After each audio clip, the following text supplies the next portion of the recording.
Now come here. I'm coming. My pajamas. Now, I don't want to call the police, but I know your whole scheme. You do? And I know who's behind it all. You don't. Want me to mention names? What names? County Chairman Martin J. Rainfogel. That's a nice name. Want another? Mm-hmm. State Senator Conrad O'Hara, Jr. Sheriff Peter L. Glasshouser and all his ward heelers. How much are they paying you? Nothing. Oh. Hmm? You're just doing it for love, hmm? Yes. Father thought it'd be a good idea. Who is your father? Oh, you've never met him. But he doesn't want this state to have a good administration. Father doesn't want any state to have a good administration. But he's out to get me particularly. Yes. You know, I'm a pretty good judge of character. And I don't think you're really a bad girl. Don't you? You're very young. I'm older than you'd guess. You know, I don't think you ought to go back to that father. I'd much rather stay here with you. You would? You really would, wouldn't you? Now I understand. Just because I was of some slight help in getting you out of that blazing inferno, perhaps you are momentarily infatuated with me. But it isn't love. And I'm not in love with you. I guess this will take longer than I planned. I'm afraid you have rather a romantic mind. You see, love isn't just a matter of two people meeting under romantic circumstances. Love, that is, love that is really worthwhile, grows slowly. Real love is like a baby.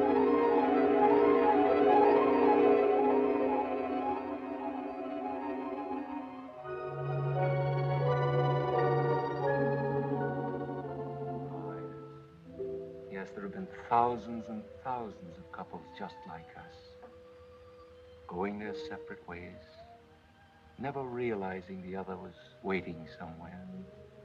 Why, Romeo and Juliet knew right away. That's what Shakespeare's trying to tell us. Of course, the case of Dante and Beatrice is a trifle different. He saw her only once, but in that moment, the whole world was bathed in a new light. It wasn't just a humdrum world anymore, where you had to get up in the morning and meet a lot of stupid people.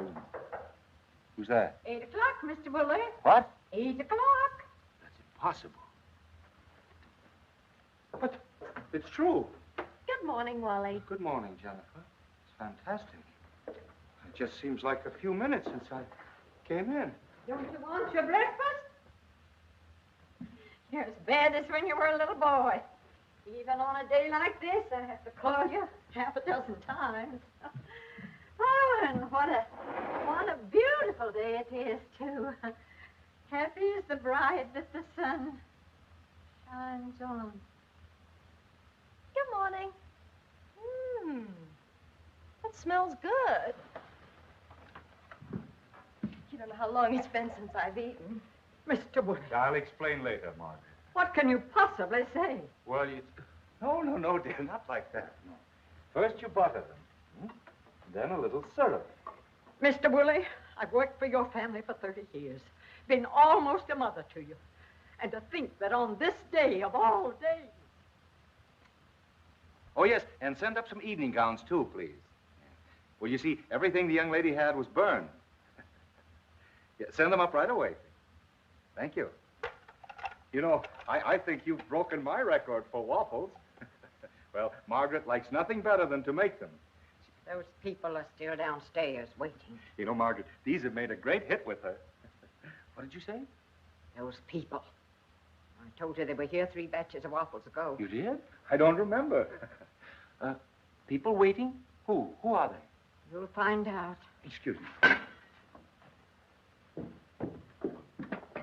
More waffles? There's no more batter. Oh, I'm sorry, Margaret. You better be sorry.